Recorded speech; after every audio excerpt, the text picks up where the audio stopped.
How do I turn this into this?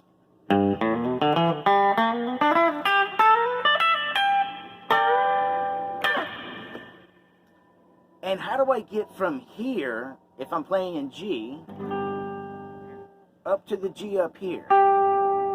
Like, for instance,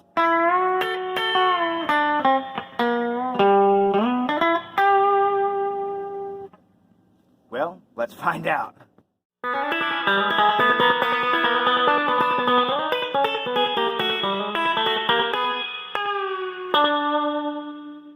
Hey, guitar people, we're going to take some simple ideas and expand on them today.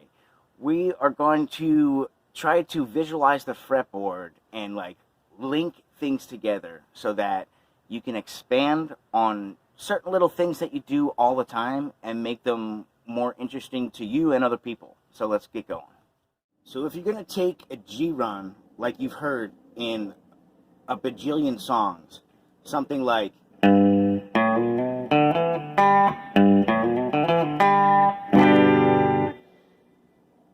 if you wanted to expand that, something that you can do is stop and think to yourself, well, what are the notes that I'm actually playing? You got a G here, an open A, an A sharp into a B, a D, an E, back to D, and a G. So slow it down and look. G, A to A sharp to B. So let's put that on one string. G, A to A sharp to B, up to the D, the E, the D again, and a G. Actually, we should keep the G here since we're staying on one string.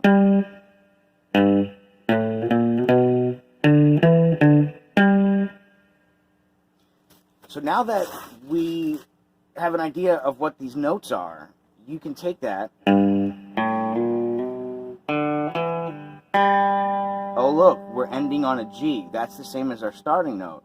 So what I can do is have the last note, that G, think of it as my starting note for a second time.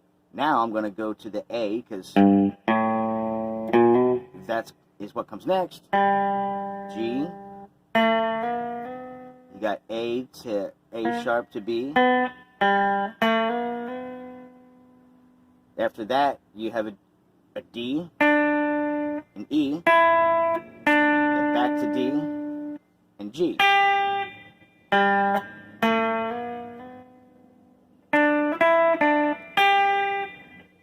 I'll do it slow with the tabs here.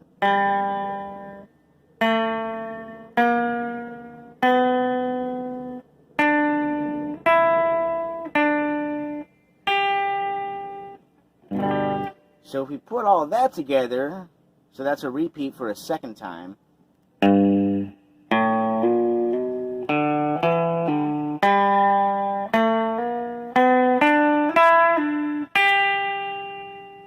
So what if we wanted to keep going? You have a couple options here. They're both going to require a jump just because of how it's laid out. I like to jump up to, it's a big one, from the G here all the way up to second string, all the way up to fret 10. You have an A here. The reason I like to jump that high from like way down here is because if you do it here, you have a sharp to B, and then you have a D right here, and an E, and then you just have one stretch up the G. And then you can go something like, here, I'm going to try to pick as much as I can so you can hear it. Since it's slowed way down, you don't have that sustain to carry the notes through. So let's do it like this. I'll do it real slow with tabs.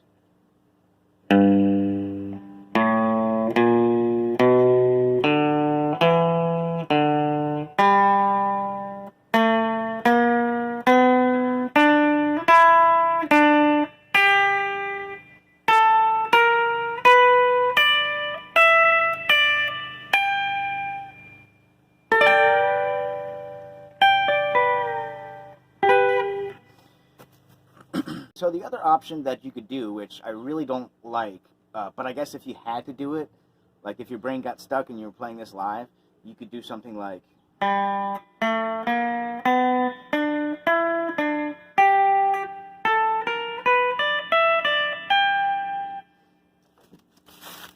So what that is you're taking the A, or sorry, the G to the A to the A sharp to the B. And instead of going here, you're going to go jump up to the D here. So you got the D and the E, and then your G here. Then you have to jump up to the A again at the 10th fret.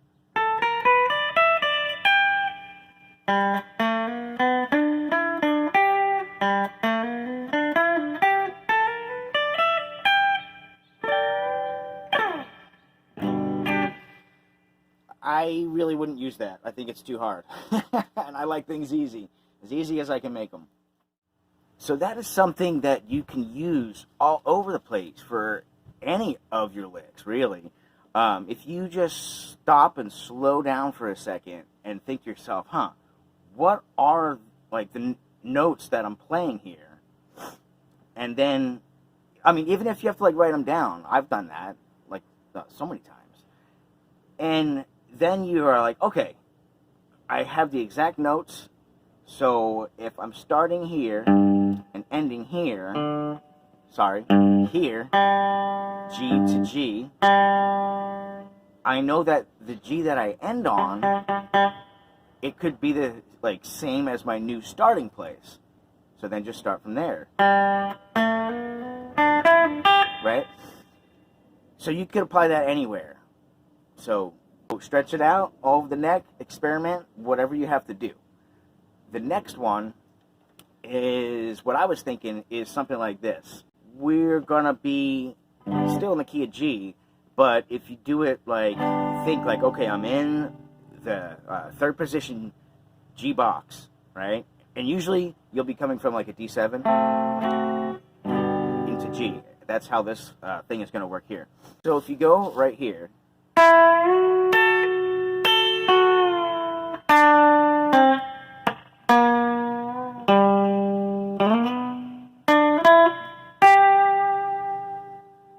I almost missed that note there. So here's a G up top on the 8th fret of string 2.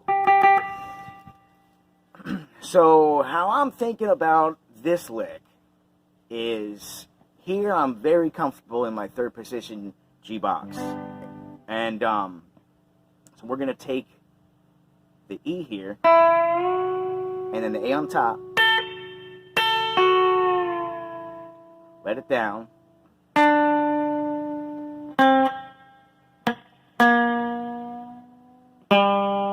now from here, what I think of is just a G major pentatonic scale.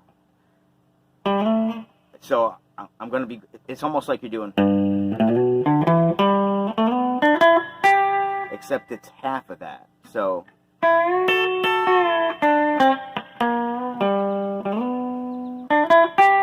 you're going to slide from the G here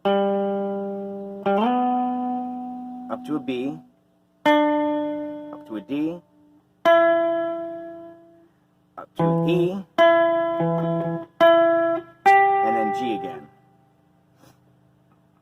And that's how I think of the transition. And then also, I should say, like when I'm thinking, oh, I'm gonna land on the G here, what I'm actually thinking of is this shape here.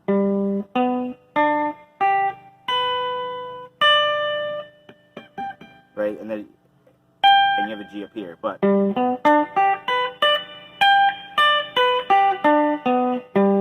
that's just a G major chord.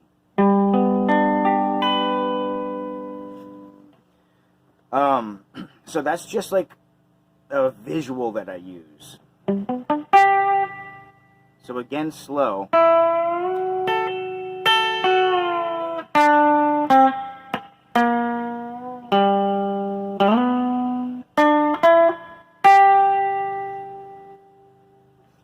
that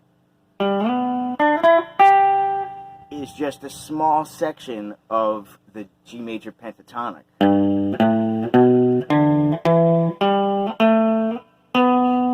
Here you are right here.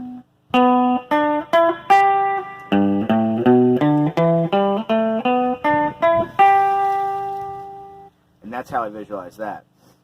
So the scale in between is the stuff holding those two positions together, right? You have this position G, and you have this position G, and that's the stuff in between.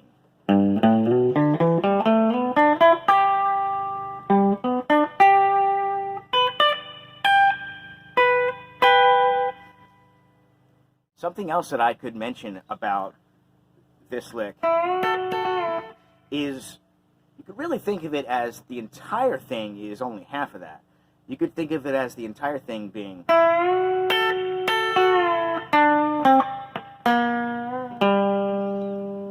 and that's it. You're on a G right here. It's the octave of this one. The other stuff in between is just kind of like spice, if you want to keep it going, right?